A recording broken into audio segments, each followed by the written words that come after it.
নয় জিলহজ আরাফার দিনে এই ৫ প্রকার নফল নামাজ পড়ুন।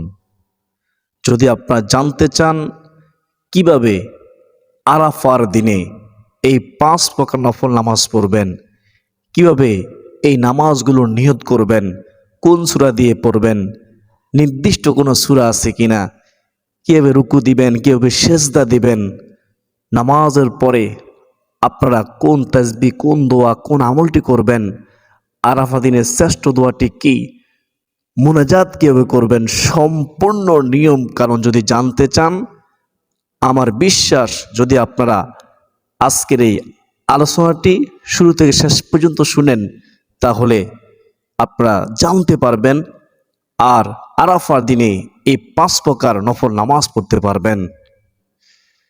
ওই নারী পুরুষ কতই না ভাগ্যবান যেই নারী পুরুষ ৯ জিলহজ রোজা রাখবে, রোজা রেখে এই ৫ প্রকার নফল নামাজ পড়বে। মনে রাখবেন ৯ জিলহজ আরাফার দিনে আল্লাহ তাআলার রহমতের দরজা খোলা থাকে। আল্লাহ তাআলা অসংখ্য বান্দাবান্দিকে ক্ষমা করে দেন ৯ জিলহজ আরাফার দিনে। আল্লাহ তাআলা অসংখ্য বান্দাবান্দির দোয়া কবুল করেন ৯ জিলহজ আরাফার দিনে। অত্যন্ত দামি দিন, যেই দিনে আল্লাহ তাআলা অসংখ্য বান্দাবান্দির দোয়া কবুল করেন, মনের আশা কবুল করেন।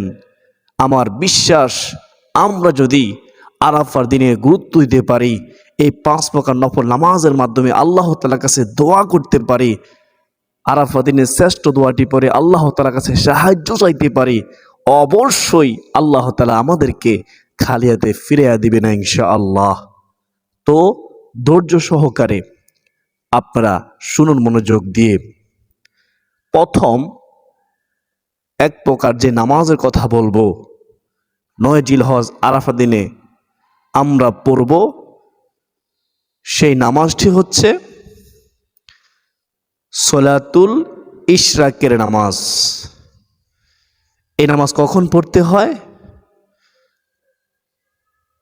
ফজরের নামাজের পরে যখন সূর্য উদিত হয়, সূর্য উদিত হওয়ার ৫ মিনিট অথবা ১০ মিনিট, কোনো কোনো বর্ণায় আছে ১৫ মিনিট, কোনো কোনো বর্ণায় আছে ২০ মিনিট পরে যেই নামাজ পড়া হয় সেই নামাজকেই সলাতুল ইশরাকের নামাজ বলা হয়।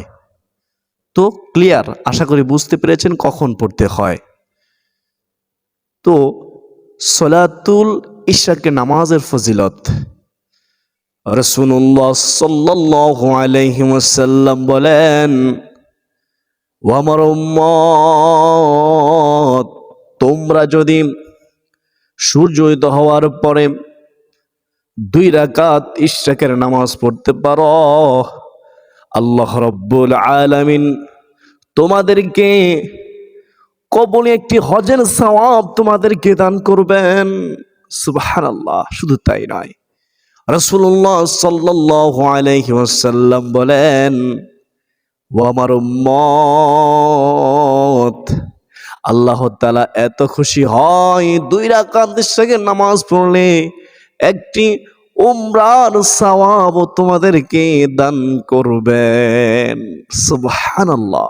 তাহলে আমরা জানতে পারলাম ২ রাকাত, মাত্র ২ রাকাত সলাতুল ইশরাকের নামাজ পড়লে একটি হজ ও একটি উমরার সওয়াব আল্লাহ তাআলা আমলনামায় দান করবেন।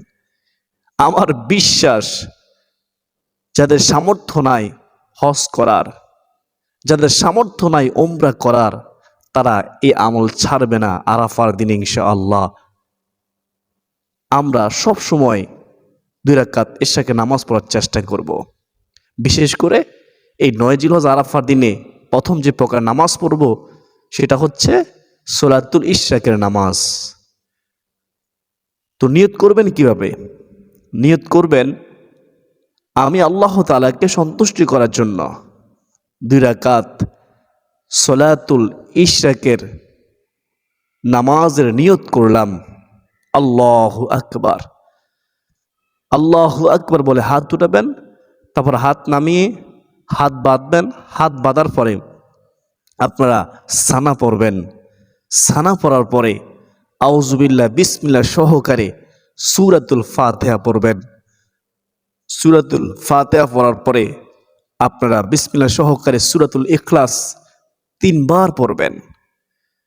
তো তারপরে আল্লাহু আকবার বলে আপনি রুকুতে যাবেন, রুকুর তাসবিহ পড়বেন। রুকু থেকে সামি আল্লাহু লিমান হামিদা বলে সোজা হয়ে দাঁড়াবেন। রব্বানা ওয়ালাকাল হামদ হামদান কাসীরান তাইয়্যিবান মুবারাকান ফিহ বলবেন। মনে রাখবেন, রুকু থেকে যখন উঠবেন সোজা হয়ে দাঁড়াতে হবেই। এটা ওয়াজিব বিধান, ইচ্ছাকৃত ছাড়লে নামাজ হবে না, অবশ্যই খেয়াল রাখবেন। তো তারপরে আল্লাহু আকবার বলে আপনি সিজদায় যাবেন। প্রথমে হাঁটু আপনি ফেলবেন, তারপরে হাত সিজদার স্থানে রাখবেন, তারপরে নাক রাখবেন, তারপরে কপাল রাখবেন। এভাবে সিজদায় যেতে হয়। সিজদায় গিয়ে প্রথমত সিজদার তাসবিহ পড়বেন। সিজদার তাসবিহ পড়ার পরে আপনারা আরাফার দিনের সেই ফজিলতপূর্ণ শ্রেষ্ঠ দোয়াটি পাঠ করবেন। লা ইলাহা ইল্লাল্লাহু ওয়াহদাহু লা শারীকা লাহু লাহুল মুলকু ওয়া লাহুল হামদু ওয়া হুয়া আলা কুল্লি শাইইন কাদির। অর্থটি শুনুন, চমৎকার অর্থ।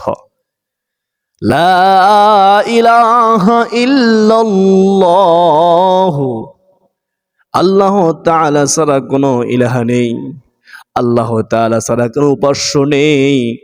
ওয়াহদাহু, তিনি একক।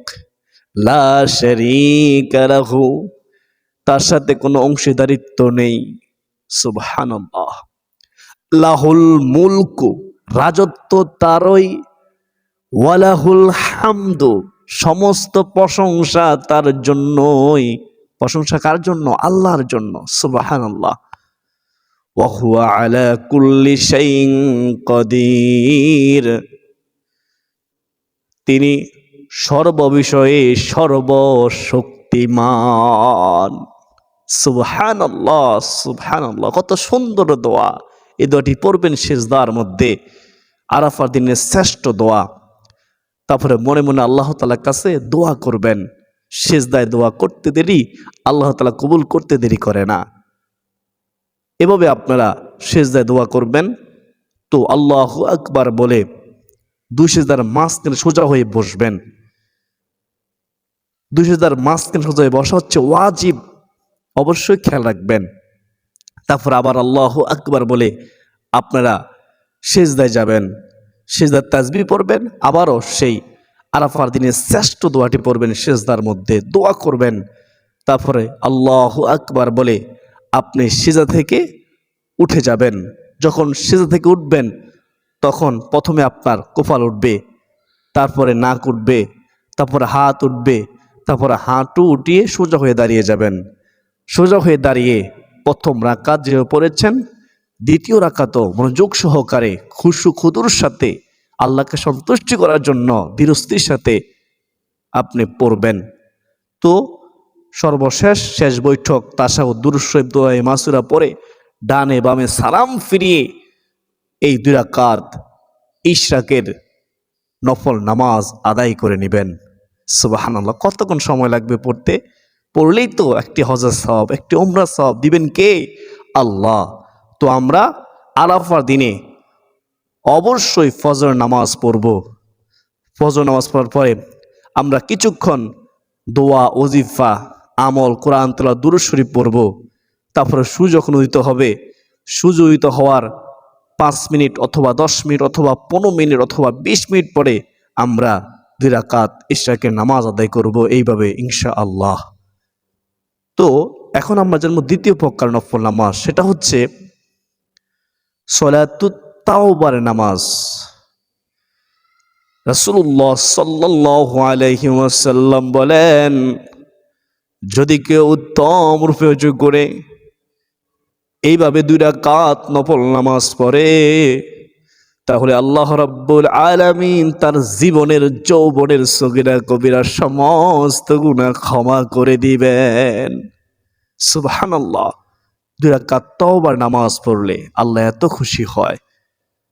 তওবা করলে আল্লাহ তাআলা ওই বান্দাকে ভালোবাসে, তওবাকারীকে আল্লাহ তাআলা পছন্দ করেন। আপনি এই 9 জিলহজ আরাফার দিনে এই দ্বিতীয় প্রকার 2 রাকাত তওবার নামাজ পড়বেন। নির্দিষ্ট কোনো সূরা নেই, নির্দিষ্ট কোনো নিয়ম নেই। আপনি 2 রাকাত এশরাকের নামাজ যেভাবে পড়েছেন ঠিক সেভাবেই আপনি 2 রাকাত তওবার নামাজও আদায় করে নেবেন। শুধু নিয়ত করবেন এভাবে, আমি আল্লাহ তাআলাকে সন্তুষ্টি করার জন্য 2 রাকাত তওবার নামাজ পড়ার নিয়ত করলাম। আল্লাহু আকবার। আশা করি আপনারা বুঝতে পেরেছেন। এখন আমরা জানব 3 নম্বর, তৃতীয় প্রকার নফল নামাজ আমরা 9 জিলহজ আরাফার দিনে পড়ব। সেটা হচ্ছে সলাতুল হাজত নামাজ। অত্যন্ত গুরুত্বপূর্ণ নফল নামাজ। রাসূলুল্লাহ সাল্লাল্লাহু আলাইহি ওয়াসাল্লাম পড়তেন এই বিশেষ 2 রাকাত সলাতুল হাজত নামাজ, মনের আশা পূরণের নামাজ। শুধু নিয়ত করবেন যে আমি আল্লাহ তাআলাকে সন্তুষ্টি করার জন্য 2 রাকাত সলাতুল হাজত নামাজ পড়ার নিয়ত করলাম। আল্লাহু আকবার। এইভাবে নিয়ত করেই আপনি 2 রাকাত সলাতুল হাজত নামাজ পড়ে নেবেন। সলাতুল হাজত নামাজ কয় রাকাত? 2 রাকাত। নির্দিষ্ট কোনো নিয়ম নেই, নির্দিষ্ট কোনো সূরা নেই, আপনি যে কোনোভাবেই পড়তে পারেন। ওই যে 2 রাকাত এশরাকের নামাজের নিয়ম যে বলে দিয়েছি, এভাবেই আপনি আদায় করে নেবেন 2 রাকাত সলাতুল হাজত নামাজ, মনে আশা পূর্ণের নামাজ। ছাড়বেন না। আরাফার দিনে যেহেতু আল্লাহ তাআলা রহমতের দরজা খোলা রেখেছেন, অসংখ্য বান্দাবান্দি দোয়া কবুল করবেন, অসংখ্য বান্দাবান্দি ক্ষমা করবেন, জাহান্নাম থেকে মুক্তি দিবেন। তো আমরা এই নামাজগুলোর মাধ্যমে আল্লাহ তাআলার কাছে দোয়া করব, সাহায্য চাইব ইনশাআল্লাহ।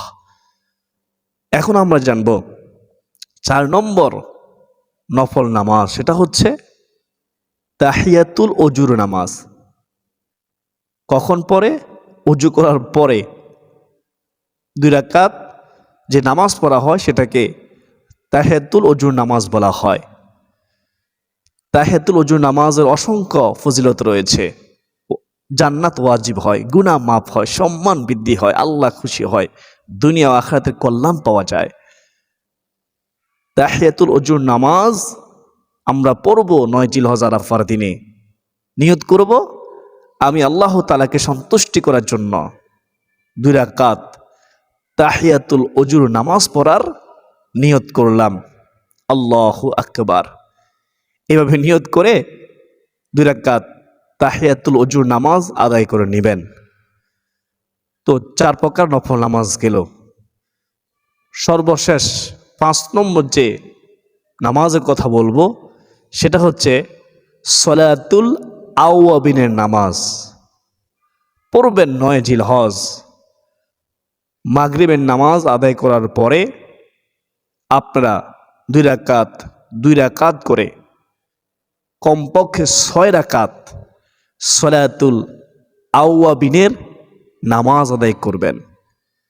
নিয়ত করবেন আমি আল্লাহ তাআলাকে সন্তুষ্টি করার জন্য 2 রাকাত সলাতুল আওয়াবিনের নামাজ পড়া নিয়ত করলাম। পড়লে কি লাভ? হাদিস মুবারকের মধ্যে রয়েছে 12 বৎসর নফল নামাজ পড়লে যে সওয়াব, মহান আল্লাহ রাহমাতুল আলামিন নবীজির খাতিরে সলাতুল আওয়াবিন নামাজের উসিলায় আল্লাহ তাআলা 12 বৎসর নফল নামাজ সওয়াব দান করবেন। সুবহানাল্লাহ। আশা করি আপনারা বুঝতে পেরেছেন আপনারা কিভাবে, কখন, কত রাকাত করে এই 5 প্রকার নফল নামাজ পড়বেন। এগুলো হাদিসে বর্ণিত নফল নামাজ, নির্দিষ্ট কোনো নামাজ নেই 9 জিলহজ আরাফার দিনে। চাইলে আপনারা এই 5 প্রকার নফল নামাজের মাধ্যমে আল্লাহ তাআলার কাছে ক্ষমা চাইতে পারেন, আল্লাহ তাআলার কাছে মাপ চাইতে পারেন। আপনারা যখনই এই নামাজগুলো পড়বেন, নামাজগুলো পড়ার পরে একটু স্থির হয়ে বসবেন, বসে দুরূদ শরীফ পড়বেন। আপনারা কিছুক্ষণ দুরূদ শরীফ পড়ার পরে কিছুক্ষণ জিকির করবেন, সুবহানাল্লাহ, আলহামদুলিল্লাহ, লা ইলাহা ইল্লাল্লাহ, আল্লাহু আকবার এই জিকিরগুলো করবেন। তারপরে কিছুক্ষণ আপনার আরাফা দিনের শ্রেষ্ঠ এই দোয়াটি পাঠ করবেন, যে দোয়াটি সিজদার মধ্যেও পাঠ করেছেন। লা ইলাহা ইল্লাল্লাহু ওয়াহদাহু লা শারীকা লাহু লাহুল মুলকু ওয়া লাহুল হামদু ওয়া হুয়া আলা কুল্লি শাইইন কাদির। তারপরে আপনারা দোয়া করবেন, মুনাজাত করবেন। প্রত্যেক নফল নামাজের পরে এভাবে দোয়া, আমল, দুরূদ শরীফ, তওবা, ইস্তিগফার পড়ার পরে, আরাফা দিনের শ্রেষ্ঠ দোয়াটি পড়ার পরে আপনি মুনাজাতের মধ্যেও আরাফা দিনের সেই শ্রেষ্ঠ দোয়াটি পড়ার চেষ্টা করবেন। আল্লাহ তাআলার কাছে চোখের পানি ছেড়ে দিয়ে ক্ষমা চাইবেন। ওই আরাফার দিন কার জন্য জানি জীবনের শেষ আরাফার দিন হয়ে যায়, বছরে একবার আরাফা দিন আসে, তো সুবর্ণ সুযোগ হাতছাড়া করবেন না। চাওয়ার মতো চাইলে আল্লাহ তাআলা অবশ্যই আমার আপনার দোয়া কবুল করবেন ইনশাআল্লাহ। আল্লাহ তাআলা আমাকে, আপনাকে, আমাদের সবাইকে আরাফার দিনে নফল রোজা রাখার পাশাপাশি এই 5 প্রকার নফল নামাজ পড়ে তওবা, ইস্তিগফার, দুরূদ শরীফ, জিকির, আজকার, দোয়া পড়ে মুনাজাত করে আল্লাহ তাআলার কাছে সাহায্য চাওয়ার তৌফিক দান করুন। সকলে বলি আল্লাহুম্মা আমিন।